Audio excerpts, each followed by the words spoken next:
During Sony's entire existence, they've only ever done two things right. The first is releasing their software on PC. The second is releasing their hardware on PC. It's been a little while since I've made any VR content. Part of that is simply being absolutely consumed by creating 3 long-form videos, each of which I'm so proud of. Another part is that, as any VR player knows, it can be a real pain to set up a VR session, especially in the southern Texas heat. If you've seen my previous VR videos, then you'll know that I have pretty big beef with the tracking in my HP Reverb G2, as well as the lack of proper game support. Sometimes you need a workaround just to get a game to play properly, such is the case in Into the Radius. Then there's the fact that Microsoft is dropping mixed reality support at some point soon, so yeah, that's cool, I guess, whatever. Well, this is all to say, I've made a little investment. Thanks to its complete failure on the PS5, Sony has now made the PlayStation VR 2 functional on PC through the PSVR 2 PC adapter. This was a pretty out of left field move in all honesty. Their games are steadily coming to PC, but I didn't expect hardware to start coming too. Thank God though, cause the further we get away from the closed garden experience, like whatever exclusive nonsense Meta is doing on their store, the better. Getting a PSVR 2 was certainly a tough decision to make. The only issue I had with my Reverb G2 was controller tracking. Everything else was a pretty god-tier experience, especially when it came to its speakers, which are the same ones you'll find on the Valve Index. As a matter of fact, the speakers were the main reason I had trouble moving on to any other headset.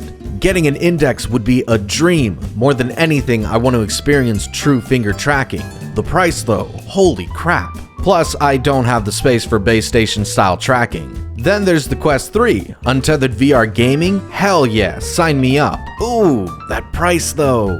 Alright, well, the tech is impressive enough. Oh, no speakers either? Damn. Okay. Plus, it seems you have to spend a ton of money on peripherals to make the thing even remotely comfortable. Okay, moving on. PSVR 2 on sale, $300. Not bad, alright. OLED lenses, okay, that's a huge upgrade from the super washed out colors in the Reverb G2. Plus, the primary benefit for me is having properly tracking controllers. I gotta say, I'm just about sold. No speakers though. Ooh, okay. I had to take a leap of faith with this one. The current headset I use on the daily is the Arctis Nova Pro Wireless from SteelSeries. This is hands down the greatest wireless headset I have ever used. It's the best in the market and I have absolutely zero complaints about it, which, for the price, there better not be anything wrong with it. I was extremely weary about putting my headset over the band of the PSVR 2. It sounds extremely uncomfortable, and then there's the worry of it sliding back and forth. Not only is proper audio a missing key feature, it seems Sony had to remove other features just to get it to work on PC. No HDR, no headset feedback, no eye tracking / foveated rendering, no adaptive triggers, and no haptic feedback. Wow, that's a lot of cut features. Okay, so far it sounds pretty rough, but what better way to showcase the PSVR 2 on PC than by revisiting the 3 titles I've covered on the channel so far. Today we'll be looking at Ancient Dungeon, Into the Radius, and Contractor's Showdown and see if my investment was worth making. For those who don't know, Ancient Dungeon is a dungeon crawling roguelite. As of this video, it's still in early access, but the game is pretty damn solid and is my favorite VR title so far. In Ancient Dungeon, the colors are extremely vibrant, but your visibility distance is rather low. Per the design of the game, you're not meant to be able to see very far down a corridor. You're in a dungeon, of course. This game is a fantastic showcase for the OLED lenses. I can tell you that the colors of the PSVR 2 are absolutely gorgeous. These OLED lenses allow for true black levels that are incomparable to any other type of lenses. The thing is, that doesn't translate to recorded video at all. So I'll do the next best thing and try to visually represent the difference it feels to go from the Reverb G2 to the PSVR 2. Believe me, it's an extremely noticeable difference. The Reverb G2 was my very first VR headset. I had never experienced VR before this. It's an expensive hobby to get into, and I don't know anyone local who has one for themselves. It was a jarring experience to say the least. If you've never tried VR before, then you have a pretty grand imagination of what it's like. In reality, it's a much worse visual experience. You realize that the colors are pretty terrible, extremely washed out. The brightness is okay, but you always wished it was a tiny bit brighter. It feels like you have tunnel vision. Suddenly you have no peripheral vision. And everything except the absolute middle of your view is extremely blurry. You can't look around with your eyes, you have to physically move your head around to have clear vision. Now, this is what the PSVR 2 improves. That tunnel vision is slightly expanded. The sweet spot is so much bigger. You forget that brightness was ever an issue. And finally, the colors. It's a whole new world now. On the visual front, PSVR 2 is an extreme upgrade. I can't state that enough. But there is this one visual issue. There's this sort of filter on everything. It's called Mura, and the closest thing I can equate it to is a faint film grain effect. It seems some people notice it and some people don't. All I can say is that it sucks at first. When I'm actually playing a game, I tend to forget about it completely. The vibrant colors and the brightness of the lenses help mitigate the Mura effect, but all in all, I would say your mileage varies on that. One final thing I want to bring up before moving on, Sony is one of the least consumer-friendly companies out there. I wholeheartedly expected them to add PC functionality to the PSVR 2 and completely move on. Since getting this headset, I and many others have been experiencing a sort of wobbly effect throughout games. It was quickly determined that it had nothing to do with hardware and that there was ultimately nothing anyone could do about it. While I worked on writing this script, Sony pushed out an update for the headset that completely fixed that issue. The PSVR 2 also allows you to switch between 90 and 120 Hz, the latter of which did not work for me at all. This was also fixed, and I noticed it as soon as I booted up Steam VR. Look, I gotta give credit where credit is due. Thank you, Sony, for doing the bare minimum. You genuinely shocked me. Alright, moving on. To expand on the visual front, the HP Reverb has a per-eye resolution of 2160 by 2160. This was a huge selling point to me when I decided to get this as my first VR headset. The PSVR 2, on the other hand, has a per-eye resolution of 2000 by 2040, and I gotta say the drop in resolution is hardly noticeable. Everything looks beyond fantastic. Now, this is the perfect point to bring up the visual features that Sony had to cut in order to bring it to PC. These would be the lack of HDR and eye tracking / foveated rendering. I've never experienced HDR properly. It's a feature in a ton of modern monitors, but it's completely wasted since majority of those monitors can't display HDR properly. You essentially need an OLED display to make it work, but OLED monitors are wildly expensive. The OLED lenses on their own provide a beautiful picture, and I've never experienced true HDR, so it's kind of a non-issue to me. Odds are that if you're upgrading, it's likely from a non-OLED headset, so this would be a non-issue to you as well. On to eye tracking and foveated rendering. This one only kind of sucks to miss out on. Foveated rendering is in use with eye tracking. What this means is that the portion of the screen that you're looking at is rendered in higher detail, while everything else that's in your peripheral vision is reduced in image quality. For example, if I were to look at the right side of the screen, that means everything to the left would lose detail. If I shift my view to the left, then the left side now looks clear, while the right side loses detail. This would in turn result in higher performance in games, since only the portion of the screen that you're focused on is rendered in full detail. The reason I say it only kind of sucks is because I'm fortunate enough to have a 3090 graphics card in my computer. I've yet to run into a VR game that doesn't perform perfectly, so I personally don't even need foveated rendering. And of course, you have to remember that the PSVR 2 is on the PC ecosystem now. Unlike consoles, you have full control over your graphics settings. If a game doesn't perform well enough, then just crank down the settings until it does. Eye tracking, a feature that is, once again, mostly a non-issue. Visuals down, on to the next set of features.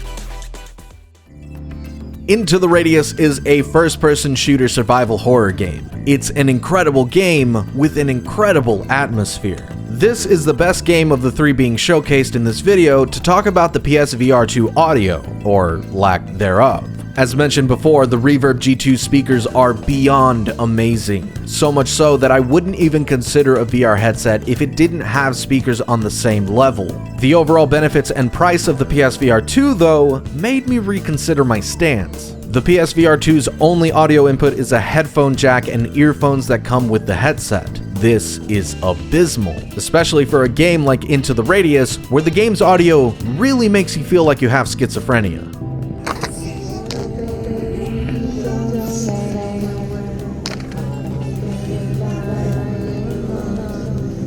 And honestly, there's not much more to say on the audio front. Yeah, of course the earphones suck, not a big surprise there. If you're watching this video, it's likely you're already invested in playing video games. So, in all honesty, I would expect you to have a pair of decent headphones to lose yourself in the games you enjoy so much. Earlier, I mentioned I was kinda iffy on putting my regular headset over my VR headset. Well, after 20 plus hours of testing, playing, and enjoying the PSVR 2, I can confidently say that I was worried for no reason. I mean, it does suck that I have to put one thing on and then another, and then the same process for taking it off, but at the very least, I get to continue using my favorite headset that overall provides a better experience than over-ear speakers. Audio down, let's hit up the final set of features.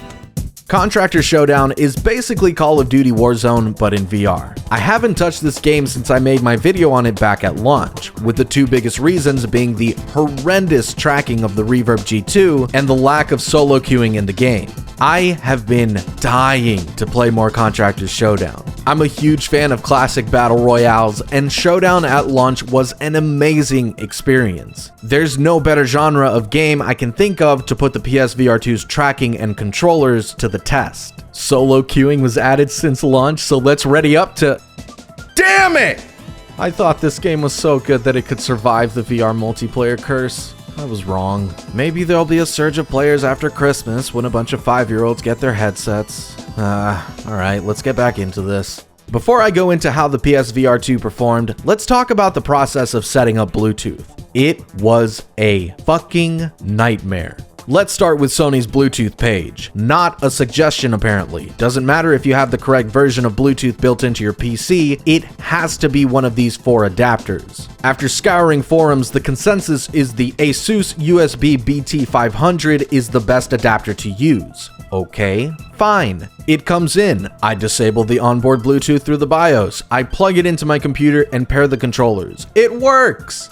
Barely. Constant stuttering and disconnections. I find out that Sony wants you to specifically use a USB 2.0 port. That's cool, except neither my computer, my 2 small USB hubs, or the 10-port hub I just purchased have a single 2.0 port. I try out every single port on my computer anyways, with the same results. I decided, F it, plug it into one of my hubs, and I'll never be able to tell you why, but being plugged into a hub while sitting on top of my computer apparently makes it work perfectly instead of being plugged directly into my computer. Okay, that's fine. I totally wasn't cussing up a storm throughout that long process. I'm set up now, so what's it like? Man, it's a night and day difference. Tracking was my primary issue with the Reverb G2. Every few minutes, I would have to power cycle the right controller just to get it to track properly. It was the sole reason for the upgrade. I can happily say that the PSVR 2's tracking is an absolute dream. Setup was a nightmare, but once you get through it, it's pretty smooth sailing. There will be occasional Bluetooth hiccups, but it's nowhere near as often or as frustrating as the issues the Reverb G2 had. My biggest issue was solved. Aiming down sight and even my accuracy in the gun range genuinely felt better. The PSVR 2's controllers are extremely stylish, but kind of to its own detriment. If there's one complaint I have about them, it's this. Whenever you're doing an action that requires you to put your hands together, such as holding a pistol with both hands or trying to play mini golf, the ring of the controller gets in the way of proper hand positions. It's a minor thing, but I really like to play mini golf, so it's kind of annoying. Aside from that, the controllers are very comfortable to use. Now, Sony decided to dip their toe into finger tracking in kind of a useless way. There's no actual finger tracking, but each of the buttons have a capacitive touch sensor, similar to the control sticks on the Steam Deck. To simplify, this means that when you touch the buttons, as long as the game supports it, there will be a visual reaction in-game. Your fingers will curl up in-game, and that's it. It doesn't actually do anything. I guess it's cool, but it's pretty useless. Now, onto more features Sony cut to bring this VR headset to PC. No headset or controller haptics, meaning you won't feel fancy rumbles on your head or hands. Rumble is still there, it's just not fancy rumble. And the last feature is no adaptive triggers on the controllers. For those who don't know what that is, to my understanding, it's basically a way to feel the tension of pulling a gun trigger or bowstring with the triggers of your controllers, or however else a developer wants to use them. Extremely cool in concept, but players seem to be pretty split on those who do and don't like it. Personally, my controller of choice has always been Xbox, so I've never tried it myself. Overall, neither the haptics or adaptive triggers seem like a big deal to miss out on. The final feature I want to quickly talk about is the PSVR 2's microphone. I was genuinely shocked at how bad it sounded. It was so bad that I decided to invest in a separate microphone, the Antlion Mod Mic Wireless. Here is a comparison of my daily driver, the Shure SM7B, the PSVR 2 built-in microphone, and the Antlion Mod Mic Wireless. This is a simultaneous test of all three microphones in OBS using my preferred noise gate filter setting and cleaned up in Adobe Audition. This is a simultaneous test of all three microphones in OBS using my preferred noise gate filter setting and cleaned up in Adobe Audition. This is a simultaneous test of all three microphones in OBS using my preferred noise gate filter setting and cleaned up in Adobe Audition. This is normally what you would hear during one of my live streams. For the most part, all I really do in Adobe Audition is normalize the audio so that it can be heard better in published videos. Now, before I begin any criticism, I want to say that it is in no way necessary to find an alternate mic solution for the average user. The average user isn't making YouTube content or streaming on Twitch. The average user might not even want to use the microphone at all, and if they do, then the microphone is perfectly fine for them. I, on the other hand, am extremely autistic when it comes to quality of audio, whether it's for personal use like talking to my friends on Discord, or I'm trying to put my best professional foot forward for videos and live streams. Using the SM7B for VR content is unreasonable. The constant body movement just doesn't allow for it. The PSVR 2 microphone is shockingly bad. Even the Reverb G2's microphone is better than this. As for the Mod Mic Wireless, it's acceptable. Super expensive, sitting at $150, but it's certainly the best wireless mic out there. And that's the key word, wireless. There's nothing more that I hate than being wrapped in 1,000 wires. The PSVR 2, 1 wire. My Arctis Nova Pro Wireless, 0 wires. The Mod Mic Wireless, 0 wires. I'm willing to pay a high cost for comfort. Now, you might notice that I didn't bother testing the microphone on the Arctis Nova Pro Wireless, and that's because all wireless built-in headset mics suck. Full stop. The Mod Mic Wireless, on the other hand, is just a microphone. That's its whole focus. You can attach it anywhere you want and you get acceptable quality. It's not perfect, but it's pretty damn good considering it's wireless, and it's significantly better than the PSVR 2's microphone. On top of that, I find it to be an extremely useful backup mic, and it's perfect for traveling. To finish off this video, I want to be extremely transparent with how much I spent and how much you can expect to spend. So here we go. PSVR 2 on sale, $300. PC adapter, $60. Asus USB BT500, $17. DisplayPort cable, $20. Charging station by Collective Minds, $30.